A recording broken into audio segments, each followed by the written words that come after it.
Welcome to our channel. Mahalakshmi నాది అంటూ చక్రిని బెదిరిస్తున్న విక్కీ చెంప పగలగొట్టి చక్రి నా భర్త అంటూ షాక్ ఇచ్చిన మహా ఇలా చెప్పడంతో చక్రి ఏ విధంగా ఆనందిస్తున్నాడు అనేది తెలుసుకోవాలి అంటే ఈ వీడియోని చివరి వరకు స్కిప్ చేయకుండా చూసేయండి. అలాగే పొదరిల్లు సీరియల్ అప్కమింగ్ ఎపిసోడ్స్ అన్ని మీకు టైం టు టైం రీచ్ అవ్వాలి అంటే మా ఈ ఛానల్ ని ఇక్కడే సబ్స్క్రైబ్ చేసుకోండి.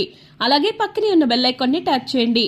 ఇక వీడియోలోకి వెళ్తే గనక మహాలక్ష్మి అయితే ఆటోలో ఆఫీస్కి బయలుదేరుతుంది. ఇక ఆఫీస్ రీచ్ అయిన తర్వాత ఆటోకి డబ్బులు ఇచ్చేసి లోపలికి వెళ్ళిపోద్ది. అనుకోకుండా తన ల్యాప్టాప్ని మిస్ చేసుకుంటుంది ఆటోలోనే. ఇక మిస్ చేసుకునేసరికి ఇంకా టెన్షన్ పడిపోతూ ఉంటుంది మహాలక్ష్మి అయితే. అమ్మో, ఇప్పుడు విక్కీ వచ్చి అడుగుతాడు వర్క్ ఏమైంది, ప్రాజెక్ట్ ఏమైంది అని.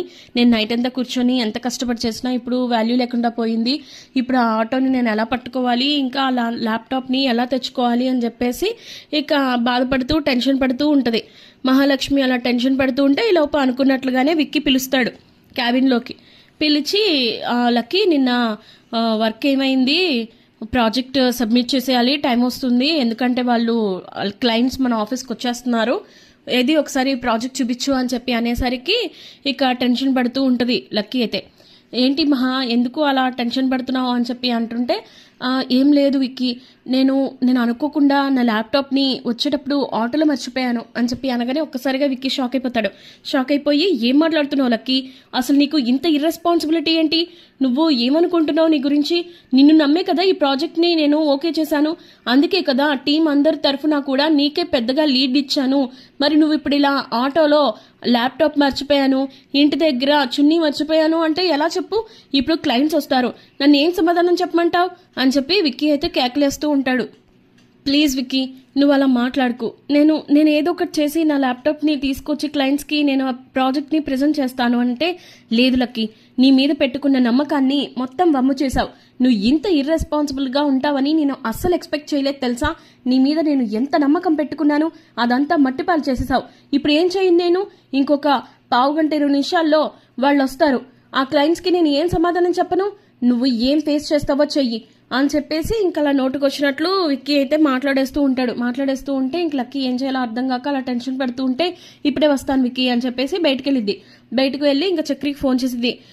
చెప్పండి మహాగారు ఏమైంది అని చెప్పి అనగానే అది చక్రి గారు, అదేంటంటే నా ల్యాప్టాప్ని నేను వచ్చేటప్పుడు ఆటోలో మర్చిపోయాను, ఇప్పుడేమో అందులో నా ప్రాజెక్ట్ మొత్తం ఉంది, ఇప్పుడు నాకేం చేయాలో అర్థం కావట్లేదు, నాకు ఎలా అయినా ల్యాప్టాప్ కావాలండి అని చెప్పేసి ఇంకా మహాలక్ష్మి అడిగేసరికి, మీరు అంత టెన్షన్ పడకండి, మీరు ఆ ల్యాప్టాప్ని ఎంతలాగా కేర్ చేస్తారో నాకు బాగా తెలుసు, మీరు ఆ ల్యాప్టాప్ని ఎక్కడెక్కారు, అసలు మీరు ఆటో ఎక్కడెక్కారు, మీరు ఎక్కడ దిగారు, ఇవి డీటెయిల్స్ నాకు చెప్పండి ఒకసారి అని చెప్పి అనేసరికి, పలానా చోట ఎక్కాను నేను బస్ స్టాప్లో, నేను ఇంకా ఆఫీస్ దగ్గరే దిగాను, మధ్యలో ఇంకెక్కడా కూడా ఆగలేదు, నేను దిగేటప్పుడు అతనికి డబ్బులు ఇచ్చేసి వచ్చేసాను, ల్యాప్టాప్ బ్యాగ్ మర్చిపోయాను అని చెప్పి అనేసరికి, సరే అయితే నేను ట్రేస్ చేస్తాను అని చెప్పి ఇంక వెంటనే చక్రి ఫోన్ పెట్టేసి మహాలక్ష్మి ఎక్కిన బస్ స్టాప్ దగ్గరికి వెళ్తాడు.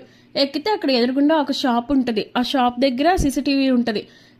ఎస్ ఇదే కరెక్ట్ అని చెప్పేసి ఆ షాప్ దగ్గరికి వెళ్ళి, ఉండి ఇలాగా నా వైఫ్ ఆటో ఎక్కారు ఇక్కడే 1 గంట క్రితము, అతని ఆటోలో మా ఆవిడ ల్యాప్టాప్ ఉంది, అది మిస్ అయింది, అది చాలా ఇంపార్టెంట్ ల్యాప్టాప్ అండి, కొంచెం మీరు సీసీటీవీ ఫుటేజ్ చూపిస్తే ఆటో నెంబర్ని నేను తీసుకొని ట్రేస్ చేసుకుంటాను అని చెప్పంటే, సరే అండి రండి అని చెప్పేసి ఇక ల్యాప్టాప్ ముందు కూర్చోబెడితే ఇంకా అందులో మహాలక్ష్మి ఆటో ఎక్కినట్టు కనిపించేసరికి, ఎస్ తినేయండి ఈ ఆటోనే అని చెప్పి కొంచెం జూమ్ చేయగలుగుతారా అని చెప్పంటే, సరే అండి అని చెప్పి జూమ్ చేస్తే అక్కడ ఆటో నెంబర్ అయ్యి ఉంటాయి. ఇక దాన్ని బట్టి ఆటోని ట్రేస్ చేసుకుంటూ ఇంకా అతనికి ఫోన్ కూడా చేసి ఇంకా ఆర్టీఓ ద్వారా ఇక అతను ఎక్కడున్నాడు ఏంటి అని డీటెయిల్స్ తెలుసుకొని రీచ్ అవుతాడు చక్రి అయితే. ఇక చక్రి ఏమో పలానా చోట ఉన్నాడని తెలుసుకొని చెప్పి ఇంకా అక్కడికి వెళ్తాడు.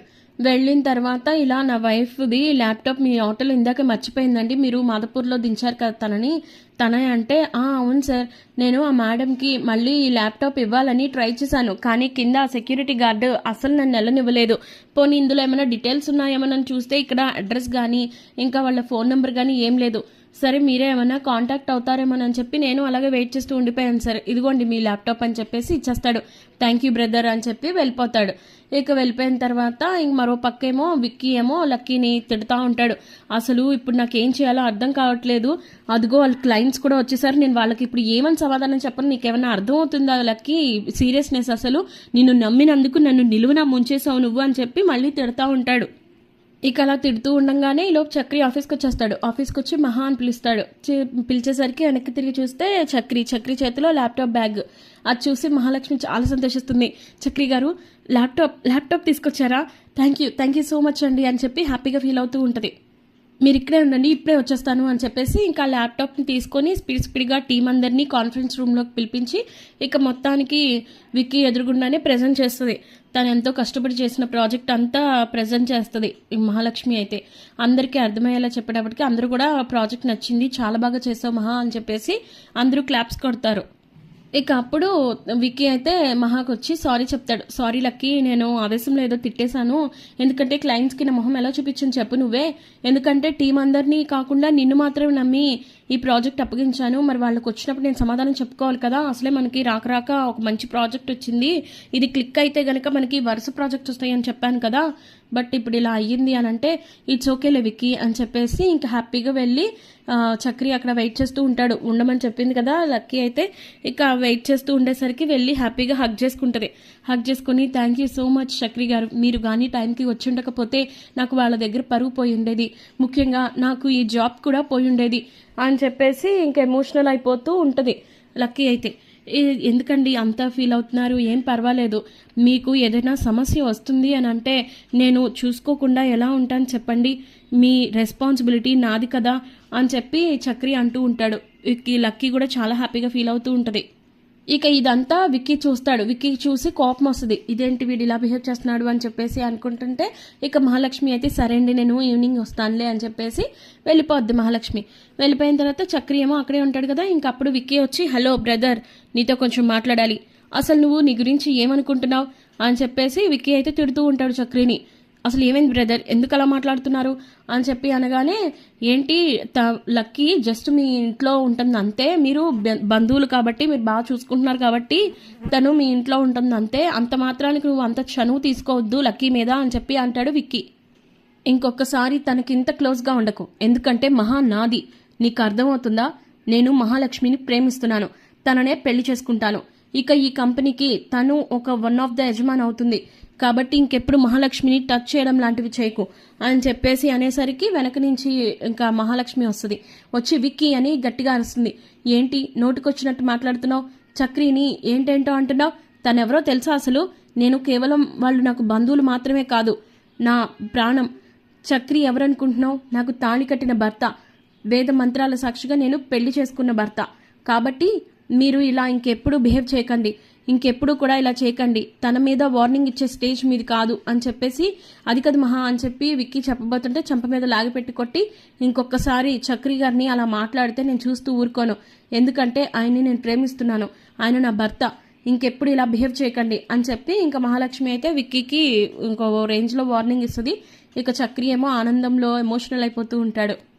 మరి పొదరిల్లు సీరియల్ అప్కమింగ్ ఎపిసోడ్స్ అన్ని మీకు టైం టు టైం రీచ్ అవ్వాలి అనుకుంటే ఖచ్చితంగా మా ఈ ఛానల్ని సబ్స్క్రైబ్ చేసుకోండి, అలాగే పక్కనే ఉన్న బెల్ ఐకాన్ని ట్యాప్ చేయండి.